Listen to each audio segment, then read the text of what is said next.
मु आज नहीं आसुची खेलर प्रकार भेद तार डेफिनेशन कौन ता विषय मु आज वर्णना करी।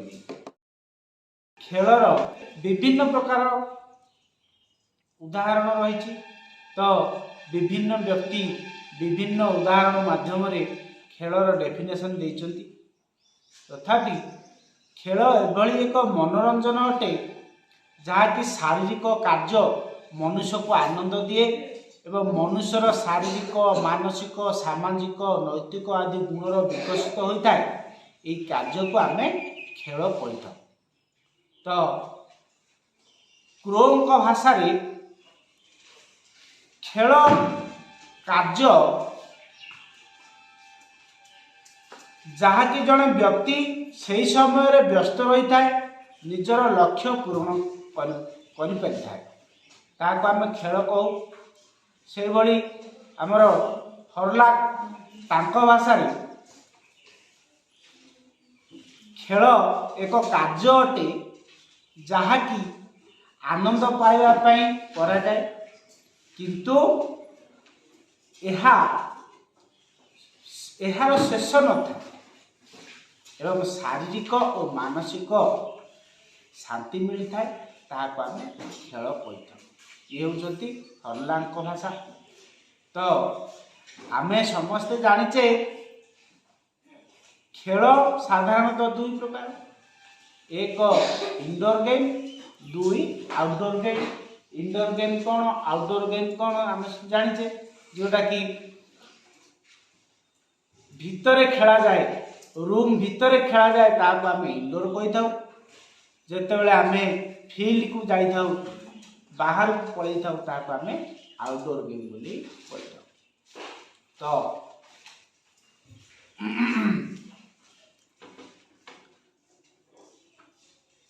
हरलाक अनुसार आमर हरलाक अनुसार ताके खेल को चारि भाग विभक्त कर।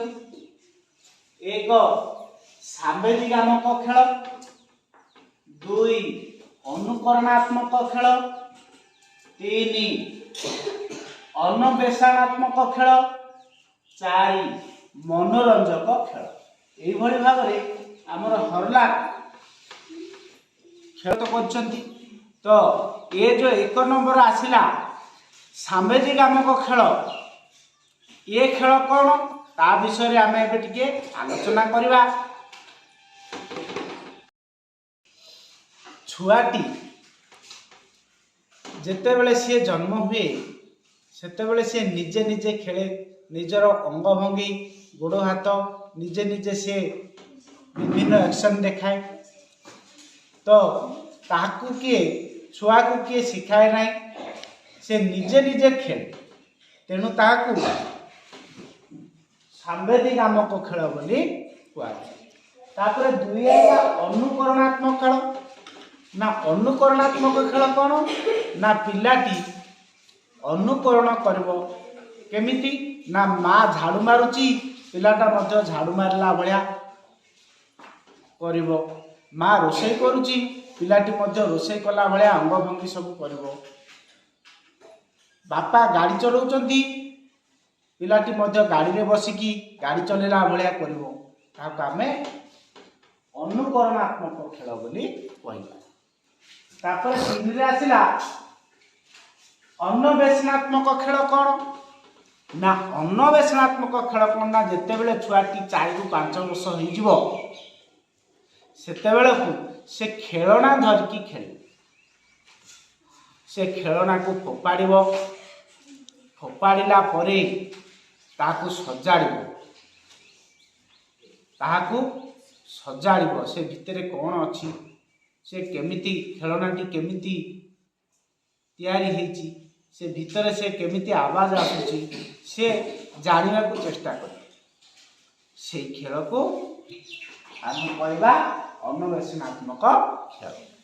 तापर आइला मनोरंजक खेल ना, मनोरंजक खेल कौन ना जेतेबेले छुआटी 5 वर्ष ऊर्ध्व होइतिबो ना सेतेबेले कौन हबो ना पिलाटी वीडियो गेम खेलिबो,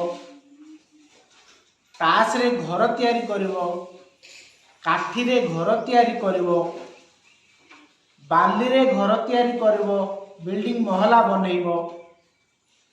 तो एई भली से नुआ नुआ जिनिस गठन करने को चेष्टा करिवो, ताहाको आमे मनोरंजक खेल बोली कहिथाउ। तो एहा परे आमर ब्रूस भाषा रे खेल 5 प्रकार। ब्रूस भाषा रे खेल 5 प्रकार। 1 परीक्षणात्मक खेल, 2 गत्यात्मक खेल, 3 सचरात्मक खेल, 4 वैदिक खेल, 5 लड़िबा बा झगड़ा करबा खेल। तो ब्रूस खेल को 5 भाग विभक्त करदेले ना। परीक्षणात्मक खेल कौन ना, यही खेल छुआटी परीक्षा करिथाय। तो खेलनाटारे कौन अच्छी कौन नहीं से भितर सी परीक्षा करे, सजाड़े। खराब हैला परे धरनियंतु गोटे बैटरी खराब हो गला, पिला माने चेष्टा करथिबे जे बैटरीटा भितर कौन अच्छी जे से भितरु से जे जाए रेडियो रे पकेले आवाज बाहरुची, टॉर्च रे पकेले लाइट लागुची। तो ए भितर कौन अच्छी से चेष्टा करता। तो यह गोटे प्रकार खेल ताकू कहले बुश कहले परीक्षात्मक खेल। तो 2 आइला गत्यात्मक खेल। गत्यात्मक खेल कौन ना, गति करवा, दौड़ीबा, जोटा कि बाहर को आमे जाइकी खेलुचे, दौड़ीबा डेइबा, हाँ ए सब गुड़ा को कौन कहते ना गत्यात्मक खेल बोली कहते। कबाडी खो एगुड़ा को आमे कौन कहवा ना गत्यात्मक खेल बोली कहते। 3 है सचरात्मक खेल ना। सचरात्मक खेल कौन ना, छुआटी निजे खेल सृष्टि करिवो। सचरात्मक खेल रे केमिति ना, आज तोर मोर छुआ छुई खेल खेलवा। तो से निजे सृष्टि कला, काइट बनैला उड़ेबा पाई, से निजे सृष्टि कला खेल। तो पिला माने मध्य विभिन्न प्रकार बुड़ी रखिकी ऊपर को टेकिकी धरिकी से भी खेलती। से माने विभिन्न टेक्निक माध्यम रे निजे निजे खेल को उद्भावन करता। 4 है वैदिक खेल ना। वैदिक खेल कौन ना, पिलाटी बुद्धि लगेब, बुद्धि लगेगी खेल। कौन से बुद्धि लगेब ना, ताश खेल,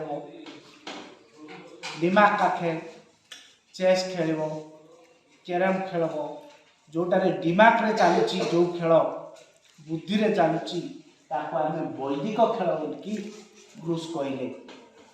तापर लड़ीबा बा झगड़ीबा।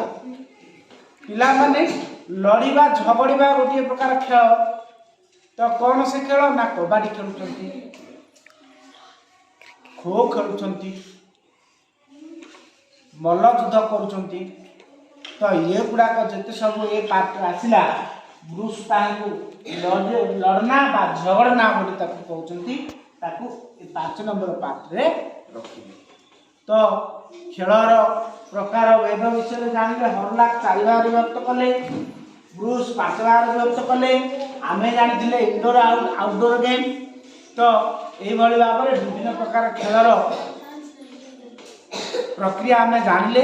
एबे आमे जानिबा खेलर लाभ कौन क्षति कौन ना। खेलर लाभ है पिलाटी जिते बेले खेलुची सेते बेले तार शारीरिक विकास होती, तार अंग प्रत्यंग गुड़ाक ठीक भाव में विकसित हो।